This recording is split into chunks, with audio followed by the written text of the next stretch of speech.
할렐루야. 오늘도 말씀을 깨닫는 지혜와 응답받는 기도의 은총이 우리에게 넘치게 될 줄로 믿습니다.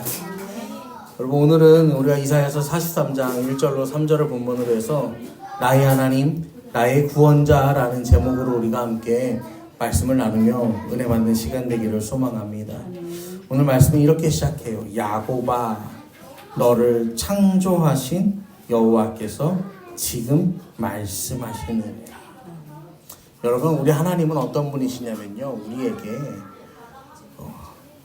너를 내가 창조하였다라고 말씀하세요. 여러분 다 창조해 보셨죠? 창조해 봤잖아요. 이 뱃속에 이게 내가 직접 하는 창조는 아니지만 이 창조된 생명을 잉태는 해봤어. 창조된 생명을 잉태해 보셨단 말이에요.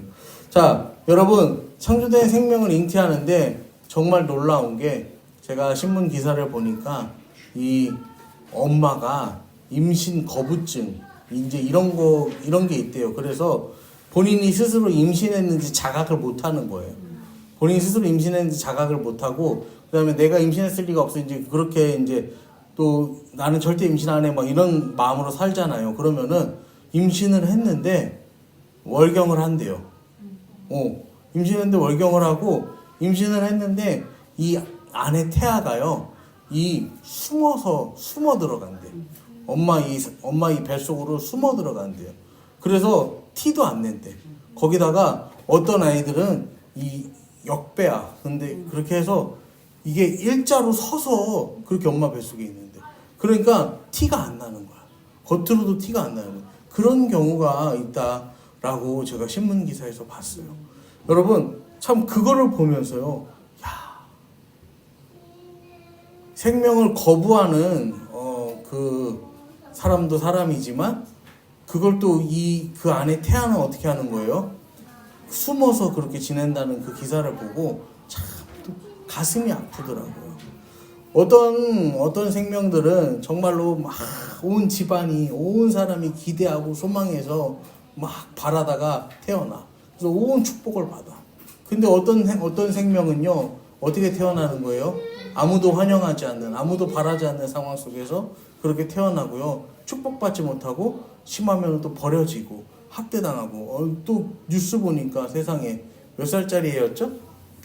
5살인가 6살짜리 애가 이제 왔는데 애가 7kg.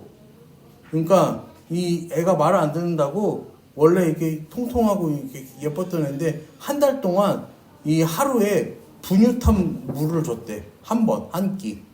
그래서 이 애가 이렇게 돼갖고 죽은 거예요. 그 어머니에게 학대를 받다가 죽어서 이제 온 그런 뉴스도 봤어요. 참 그렇게 가슴이 아픈 그런 뉴스들을 또 경험합니다. 여러분, 하나님께서는요, 내가 너를 창조하였다. 그러니까 우리의 머리끝부터 발끝까지 너의 모든 것을 내가 다 지켜보았다. 여러분, 단순하게 지켜보는 게 아니에요. 하나님 우리 사랑하시니까 정말로 사랑으로 보듬어 주시고, 사랑으로 하나하나 만져주시고, 하나하나 하나님께서 체크해 주시고, 그렇게 우리를 이 땅에 허락하신 하나님께서 우리에게 지금 말씀하신다라는 거예요. 여러분, 하나님은 언제나 우리에게 말씀하십니다. 여러분, 그 말씀에 아멘하고 순종하며 나아가는 것은 우리가 해야 할 일이에요.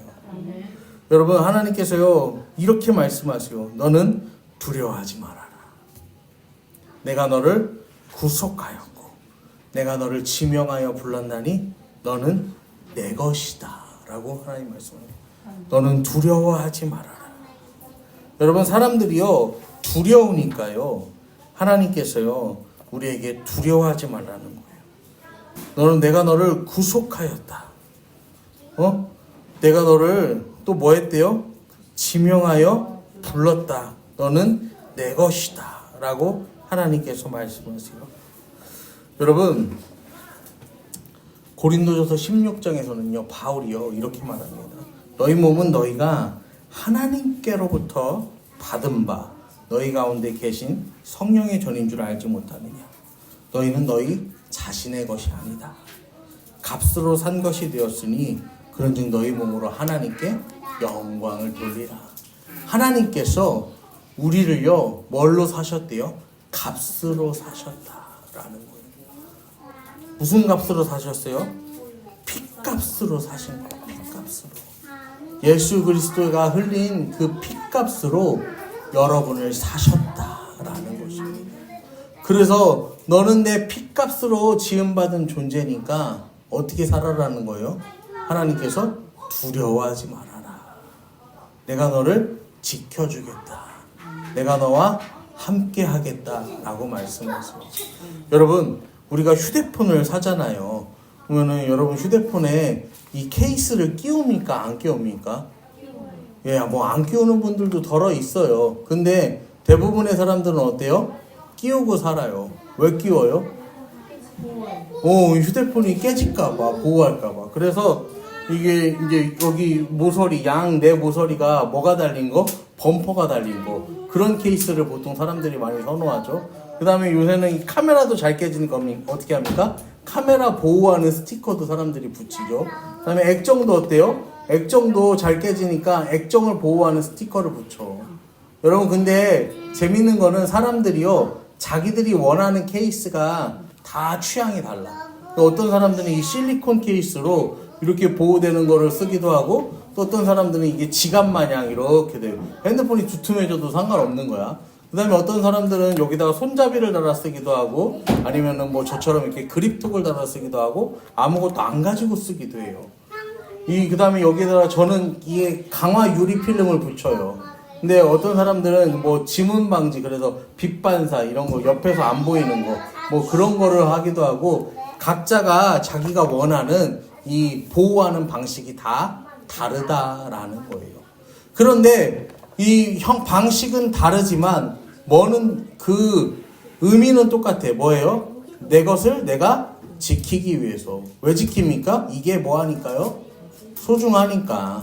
왜 소중해요? 비싸니까.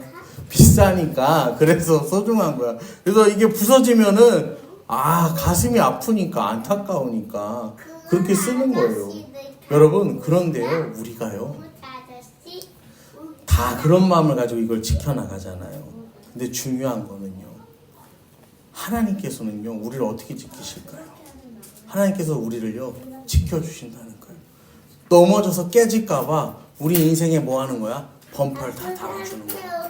뒤로 넘어져갖고 또 깨질까봐 뒤에도 쿠션을 대주고, 앞으로 넘어져서도 깨질까봐 앞에도 쿠션을 대주고, 옆으로, 앞으로, 뒤로, 아무튼 뒤집어지나 뭐하나 우리를 지켜주시려고 하나님께서는 우리 인생 가운데 함께 하세요.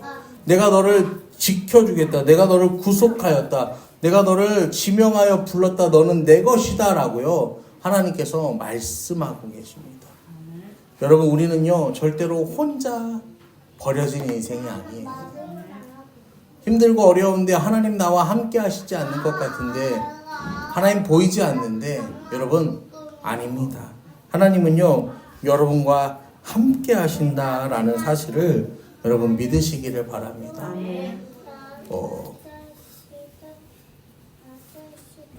2024년 9월 이제 마지막 주간이었죠.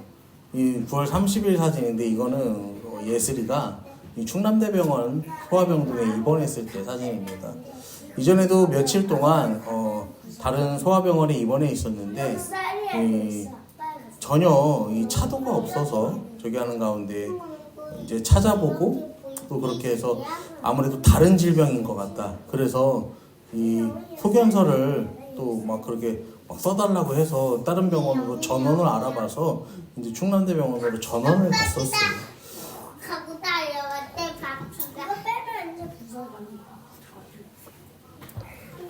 근데요, 우리 예슬이가 많이 아팠어요. 많이 아파서 지금 보시면은 뭐가 이렇게 많이 달려 있잖아요.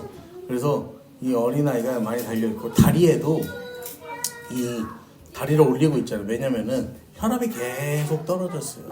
혈압이 계속 떨어져서 그때는 이제 막 나중에는 막 이제 떨어지니까 계속 50에 30 막 그 밑으로도 이제 혈압이 계속 처지는 거예요. 혈압이 계속 떨어지니까 이대로 혈압이 계속 떨어지게 내비두면은 쇼크가 온다는 거예요. 그래서 막 아기가 잠이 들 것 같으면은 막 잠도 못 자게 하고 막 애를 붙들고 막 이제 그래야 된다고 막 그렇게 해서 저기를 했었어요. 그런데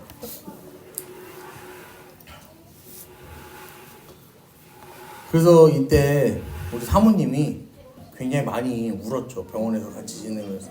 그래서 막 진짜 휴지를 막 맨날 한 통씩 쓰는 거야. 막 그러면서 막 그렇게 이제 눈물을 흘리면서 그렇게 이 예슬이를 병간호했던 일이 있었습니다. 근데 이 사진이 이제 9월 30일이었고 10월 2일이에요. 그러니까 9월 30일 다음 2024년은 9월 30일 다음이 10월 1일입니다. 10월 1일 다음이 10월 2일인데 예슬이가 갑자기 이제 뭘 먹고 있죠. 이 예슬이가 근 일주일을 거의 먹지 못하고 지냈어요. 아무것도 못 먹었어. 물이나 간신히 먹을 정도였지. 사실 그마저도 제대로 못 먹었어요. 근데 다음날 갑자기 이제 저렇게 간식도 먹고 밥도 먹기 시작하는 모습이 되는데 10월 1일에 어떤 일이 있었느냐면은 이 저녁 때였죠. 저녁 때였는데 이제 사모님한테 연락이 온 거예요. 우리 예슬이가 갑자기 이제 일어나서 정신을 차리고 간식을 달라고 그런다고. 그래서 막 간식을 먹고 있다고 이제 그 얘기를 하는 거예요. 그 얘기를 하는데 사실은 이제 아까 뭐를 많이 붙이고 있었잖아요. 이제 뭐 이 신체에 이 활력 징후를 다 체크하는 여러 기구들을 다 붙이고 있었는데 그 밤에 이제 사모님이 돌보고 있는데 갑자기 이제 이 삐 소리가 나면서요. 이제 이 모든 게 다 멈춘 거예요. 예. 근데 그래서 이제 우리 사모님이 너무 당황하고 있는데 그게 이제 정말로 찰나의 순간 한 몇 초 정도 우리 그때 사모님 얘기하러 한 3초? 4초? 이제 그 정도라고 얘기하더라고요. 그 찰나의 순간 동안 그렇게 돼서 막 너무 당황해서 막 이렇게 했는데 그 이후에 다시 이제 정상으로 이제 돌아오는 거죠. 정상으로 그 모든 수치 지표가 정상으로 돌아오게 되는데 그 가운데에서 이제 우리 예슬이가 얘기를 하는데 그 잠깐의 시간 동안에 하나님께서 우리 예슬이에게 보여주신 환상이 있었어요. 꿈 가운데서 보여주신 것인지 아니면 정말로 환상 가운데 보여주신 건 몰라도 제가 그래서 이제 예슬이한테 항상 이야기하는데 너는 죽었다 살아났다. 너는 죽었다가 하나님이 다시 살리셨다라고 제가 그렇게 이야기를 해요. 그런데 그 예슬이가 했던 이야기가 오늘 이사야 43장 2절의 이야기입니다. 내가 물 가운데로 지날 때 너와 함께 할 것이라 강을 건널 때 물이 너를 침몰하지 못할 것이며. 예슬이가 병원에서요 이제 자기가 꿈을 꾸는데 문을 열고 딱 들어갔는데 여기가 이 병실이 갑자기 물로 확 가득 차더라는 거예요. 물로 확 가득 차대요. 그런데 이 물로 확 가득 찼는데 중요한 거는 막 이 물에 빠져 죽은 사람들이 있어서 막 그 해골이 뼈다귀들이 막 있더래요.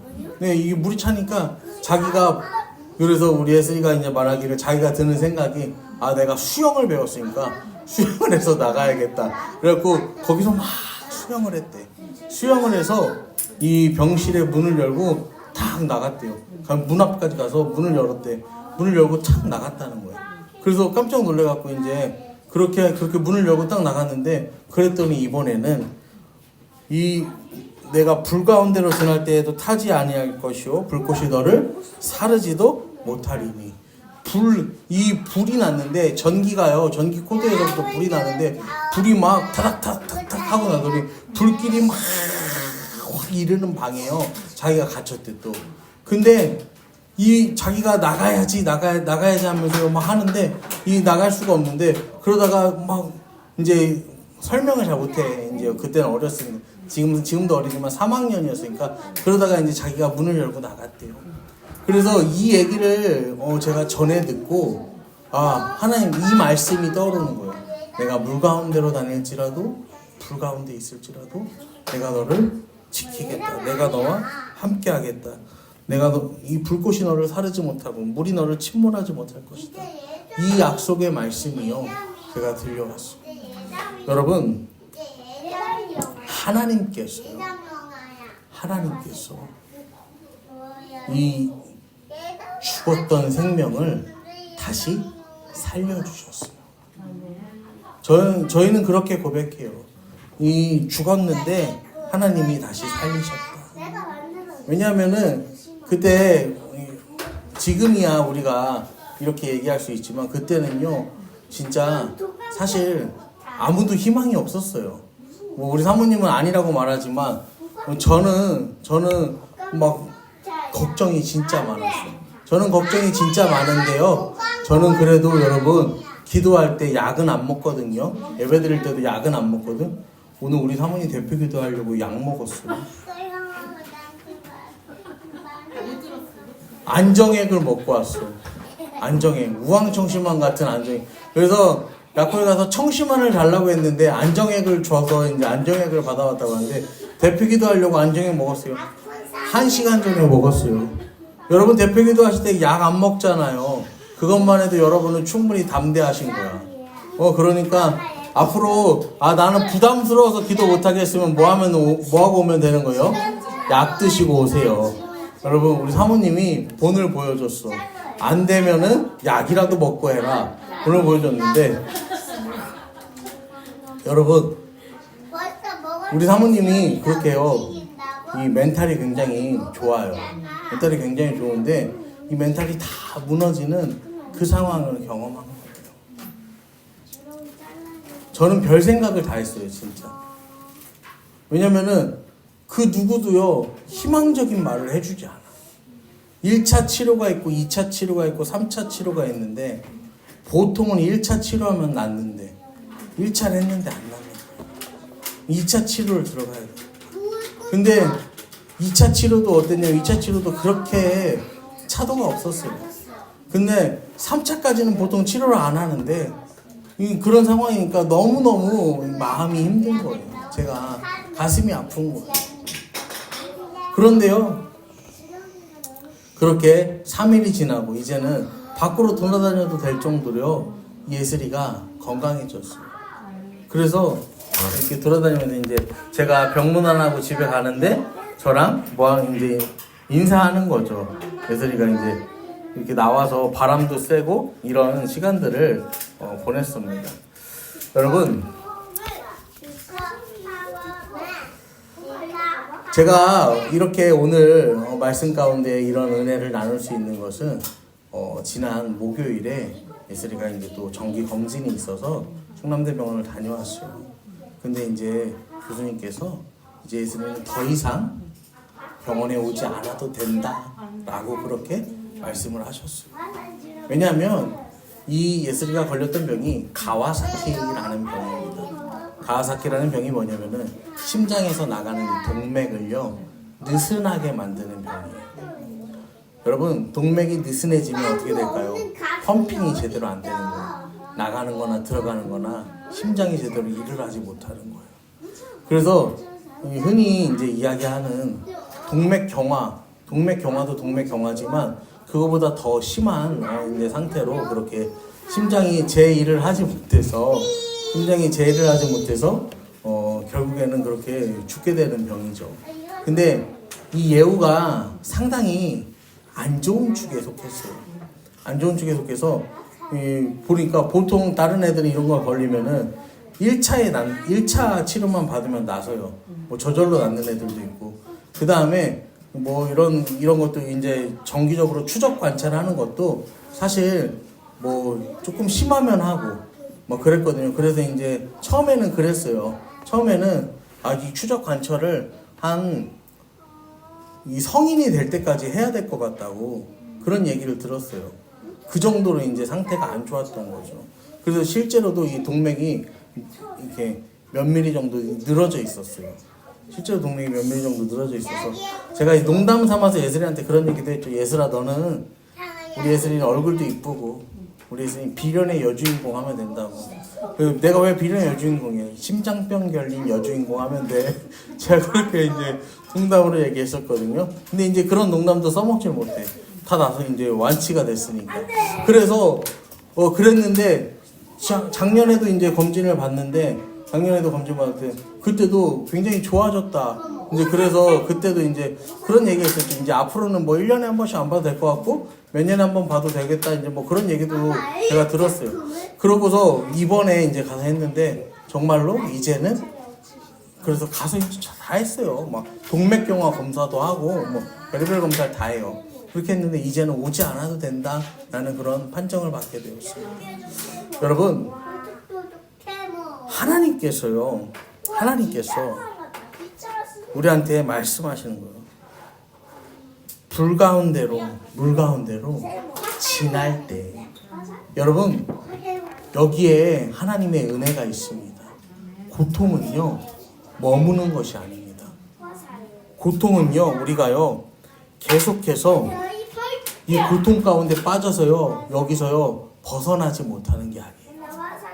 말씀은 분명하게 이야기합니다. 강을 물 가운데로 지날 때, 강을 건널 때, 불 가운데로 지날 때, 여러분 고통은요 머무는 것이 아니라 뭐 하는 거예요? 지나는 것입니다. 고난은요 통과하는 거예요. 고난이 내 삶에 없으면 좋겠지만, 고난을 내가 피하고 고난을 돌아서 살면 좋겠지만, 하나님이 왜 나를 고난으로 밀어붙이시냐? 이 고난은 우리가 지나가야 하는 것이기 때문이에요. 고난은 우리가 통과해야 하는 것이기 때문에 하나님께서 우리 삶에요 고난을 허락하신다라는 거예요. 그리고요 예수님께서는 분명하게 요한복음 16장에서요 세상에서 너희가 환난을 당하나 담대하라 내가 세상을 이겼노라 라고 우리에게 분명하게 말씀하고 계십니다. 여러분, 믿음으로 살아간다라는 것은요 하나님과 함께 걸어가는 거예요. 믿음으로 살아간다는 건 고난의 불 가운데, 고난의 물 가운데요 하나님께서 함께 하신다라고 믿고 그 하나님과 함께 그 고난의 길을요 통과해 나아가는 것이 여러분 믿음의 삶이다라는 사실을 기억하시기를 바랍니다. 그 하나님이 임마누엘의 하나님이요 우리와 함께 하시는 거예요. 여러분, 그 하나님께서 우리에게 이렇게 말씀하세요. 나는 여호와 내 하나님이요 내 구원자임이라 라고 말씀하세요. 우리한테 알려주시는 거예요. 나는 너의 하나님이다. 나는 너의 구원자다 라고 말씀하세요. 여러분, 하나님께서요 자기가 누구인지 우리에게 알려주시는 거예요. 고난을 당했지, 고난을 네가 지나갈 거거든. 그 고난을 지나갈 때 누가 함께 한다는 거예요? 너의 하나님, 너의 구원자, 내가 너와 함께 한다 라고 말씀하세요. 여러분, 하나님이 이렇게 말씀하시는 이유가 뭐냐면요 세상은 끊임없이 사람들에게요 세상적인 가치관을 주입합니다. 그래서요 이 세상적인 가치관이 인생에 뭐가 되게 만드는 거예요? 지표가 되게 만드는 거예요. 그래서 사람들은 이 세상적인 가치관을 가지고 살아가는 거예요. 그래서 그 가치관을 내가 이루지 못하면은 사람들은 뭐라고 합니까? 내가 뭐 했다고 해요? 내가 졌다고 말하고, 내가 실패했다고 말하고, 나는 성공하지 못한 인생이라고 말해요. 여러분, 근데 사람은요 원래 뭐예요? 원래 실패했어요. 사람의 힘으로는 원래 성공 못해요. 하나님께서 도우시고 하나님이 함께 하셔야지 우리는요 이 일들이요 가능하다라는 거예요. 그래서 하나님은요 그 세상의 가치관 때문에 흔들리는 인생들에게, 세상의 가치관 때문에 무너지는 인생들에게 말씀하시는 거예요. 너는 내 것이다. 내가 너를 지명하여 불렀다. 내가 너를 위해서 값을 치렀다. 내가 너와 함께 있다라고요 하나님 우리에게 말씀하시는 겁니다. 여러분, 두려워하지 마시길 바랍니다. 우리가 두려워하니까 하나님은 우리에게 두려워하지 말라고 하시는 거예요. 여러분, 고난은요 통과하는 것이다 라고 했죠. 고난은 그러니까 우리 삶의 뭐예요? 일부야. 고난은 우리 삶의 일부예요. 근데 중요한 건 그 고난에 우리가요 이 고난의 구간이 있다는 거지, 이 고난에서요 영영이 벗어나지 못하는 것은 아니다라는 거예요. 또한 하나님께서요 우리와 함께 하시는 그 여정이기 때문에요 우리가 물과 불을 지나도 여러분 우리는 망하지 않는다라는 거예요.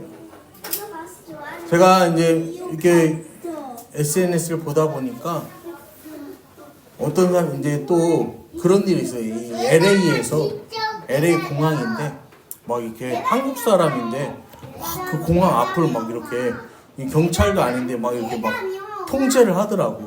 그래서 막 그러다 여기 이제 좋은 차가 벤츠 좋은 차가 한 대 쫙 들어와.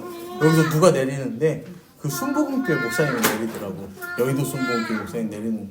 공항에서 이제 막 그래서 어떤 사람이 막 이거 찍어서 하는데 이게 한 사람을 막 특정해서 찍으면 이건 괴롭힘입니다. 찍지 마세요. 막 이렇게 하는데 그게 이제 영상이 이제 SNS에 올라온 거야. 그래서 그러면서 막 그러니까 댓글이 막 달리는데 아주 그냥 황제 나셨네부터 시작해서 막 이렇게 하는 거예요. 근데 제가 그래서요 이게 가재는 개편이라 그런가 그런지 몰라도 제가 이제 그런 생각 야 이게 제적이 70만이 넘고 주일에는 30만 명이 넘게 와서 예배 드린다는데 여러분 여의도 순복음교회 가보셨어요? 전 가봤어요. 여러분 여의도 순복음교회 화장실 가보셨어요? 우리가 다녀본 웬만한 교회보다 여의도 순복음교회 화장실이 더 큽니다. 진짜 커. 그래 뭐 그렇다고 뭐 진짜 뭐 이만하다는 건 아닌데 아무튼 화장실도 되게 커요. 근데 여러분 생각해 보세요. 저는 그래도 그 정도 목사님인데 이 목사님한테 좋은 감정만 품고 사는 사람이 어디 있겠어. 나쁜 감정 품고 사는 사람이 얼마나 많겠어요. 그래서 그런 것들을 좀 하고자 물론 조금 약간 잘못된 점은 고쳐야 할 점들은 개선해야 될 점은 분명하게 있지만 그래도 그렇구나 라고 이제 이해하고 우리 또 보통의 사람들은 넘겨요. 근데 이제 안 믿는 사람들 어떻게든 교회를 무너뜨리고 싶은 사람은 뭐 하는 거예요? 이때다 하고 와서요 막 물어뜯기 시작하는 거예요. 여러분 근데요 제가 이 말씀을 왜 드리냐면요 하나님께서 우리 너는 내 것이라고 했잖아요. 그러면 믿는 사람들은 어떻게 살아야 되냐면요 하나님의 소유답게 살아야 되는 거예요. 하나님의 소유답게. 여러분 우리는 이게 소중해서 여기다가 케이스를 다 붙이고 다니잖아요. 근데 진짜 돈이 많은 사람들은 어떻게 할까요? 잘 모르겠어. 돈이 많은 사람들은 이거를 케이스를 씌우고 다니는지 어쩌고 다니는지. 근데 또 그래요. 이게 모델이면 어떨까요? 모델이면 굳이 안 씌우고 다니겠지. 왜냐면은 이 핸드폰에 본연의 뭘 보여줘야 되니까 멋을 보여줘야 되잖아요. 그 다음에 그러면 또 만약에 이재용 회장은 이걸 어떻게 하고 다닐까? 케이스 안 씌우고 다니겠죠. 왜냐면은 본인이 들고 본인이 이걸 해야 이게 뭐예요? 이게 브랜드 가치고 이게 광고니까 이렇게 하는 거겠죠.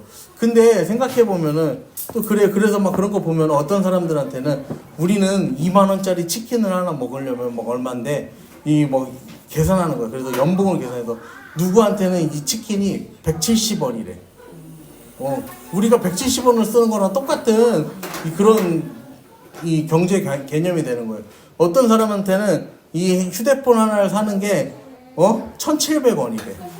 그렇게 모두가 다른 거예요. 근데 여러분 우리가 이 세상을 살아갈 때 어떻게 살아가냐 나는 우리의 가치는요 우리 세상이 정하는 게 아닙니다. 우리는 하나님의 소유라고 말씀을 드렸죠. 그러니까 우리는요 하나님의 소유답게 이 세상을 살아가야 한다라는 것입니다. 우리의 삶도 우리의 시간도 우리의 물질도 우리의 관계도 우리가 가진 사명도 여러 가지들을요 하나님의 목적을 위해서 하나님의 뜻을 위해서 살아가야 돼요. 그래서 내 뜻이 이루어지기를 위해서 사는 게 아니라 주의 뜻이 이루어지기를 위해서 우리는 살아야 한다라는 것입니다.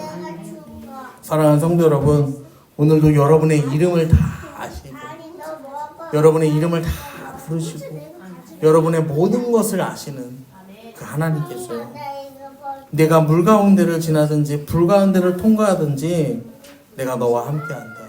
내가 네 손 붙잡고 있고 내가 너를 안아주고 있고 내가 너를 지켜준다. 내가 너를 보호하고 있다. 그 순간이지만 내가 너와 함께한다. 그 순간에 내가 너와 함께한다 말씀하세요. 그런데요 우리는 내가 스스로요 주님의 것임을 잊고 살아버릴 때가 많아요. 고난 앞에 서면 두려움이 그 다음에 실패 앞에 서면 우리의 정체성이요 막 흔들리는 거예요. 여러분, 우린 주님의 것입니다.